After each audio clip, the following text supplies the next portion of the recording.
السلام عليكم ورحمة الله وبركاته. اللهم صل وسلم وبارك على سيدنا محمد عليه أفضل الصلاة والسلام.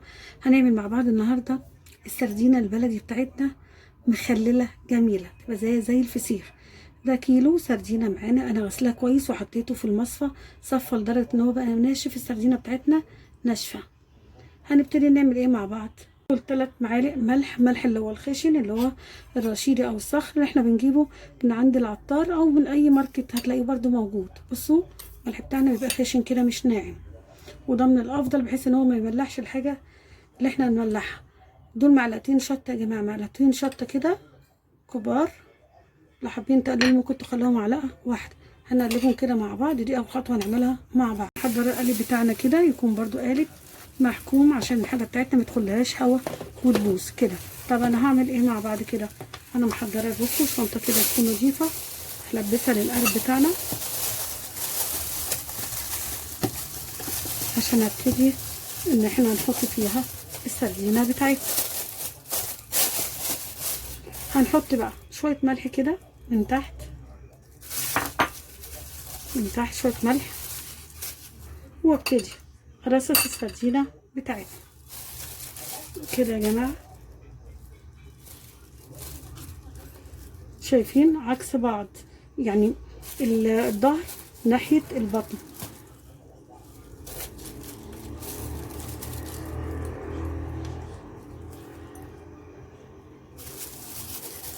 واروح جايه حاطه طبقه من الملح كده يا جماعه، طبقه من الملح. كل ما احط رق احط طبقه من الملح فوق الرق اللي انا حطيته. ده الرق اللي انا حطيته الاول كده هغطيه. والملح السردينه عايزاها تبقى بتاعتي طريه زبده كده زي ما احنا بنقول، ما تبقاش ناشفه. فاما بتبقى سبب نشفانها ايه؟ ان بتبقى كميه الملح بتاعتنا كتيره، فبتخلي السمكه بتاعتي تنشف ما تبقاش طريه. عايزه اقول لكم ان السردينه بتاعتي متنضفه كده يا جماعه ومغسوله، مش سايباها زي ما هي، لا متنضفه ومغسوله. وابتدي برده اعمل ايه؟ نفس الحكايه، اعملها كده عكس بعض زي ما انا قلت لكم كده. كده احنا خلصنا كميه السردين بتاعتنا. هرش كده اغطي برده ايه زي ما انا عملت ببقيه الملح اللي معايا، اغطي كل السردينه بتاعتنا كده بالملح.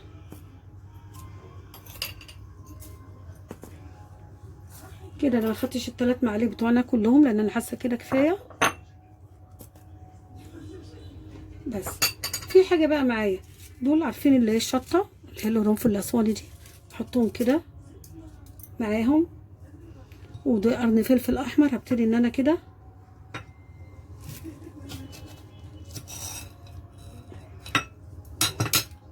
بص انا شرحته كده نص، احط واحد هنا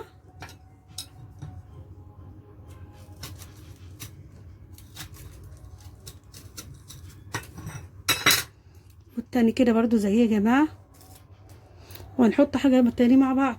بصوا بقى يا جماعه، انا هبتدي بقى ان انا احط كده زيت على الوش، شويه زيت كده على الوش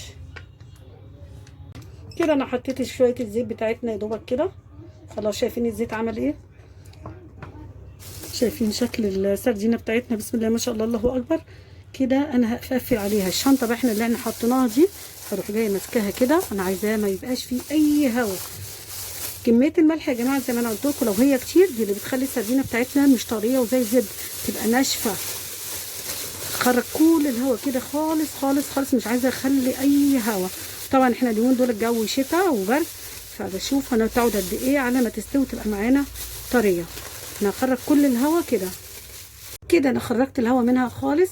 وعايزه اقول لكم تاني يوم كده كل يوم مثلا لحد ما تستوي اروح محركه على الجنب بس كده، على جنب كده. ما احاولش احطها من تحت عشان الزيت بتاعنا ما يتقلبش. هي على الجنب كده مره والجنب ده كده ايه مره. شايفين بسم الله ما شاء الله شكلها لسه؟ شايفين لونها بسم الله ما شاء الله عامله ازاي؟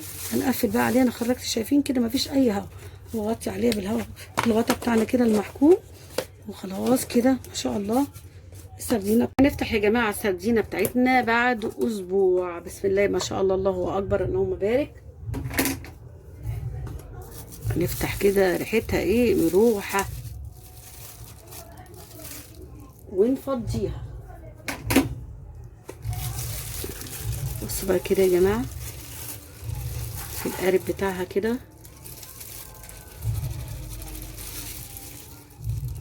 نشيل بس كده. عايزين بقى، شايفه قدامكم كده بعد اسبوع، بصوا السردينه بتاعتنا، بسم الله ما شاء الله، بسم الله ما شاء الله، الله اكبر. شايفينها؟ بصوا مش عارفه لونها الكاميرا جايباه ولا لا. الله اكبر، بسم الله ما شاء الله. نشيل كده الراس اهي بالشوكه، واوريكم بقى المنظر الجميل، بسم الله ما شاء الله. شايفين لونها وردي ازاي وجميل؟ شايفين اللون؟ بصوا هي مستويه قد ايه يا جماعه، بصوا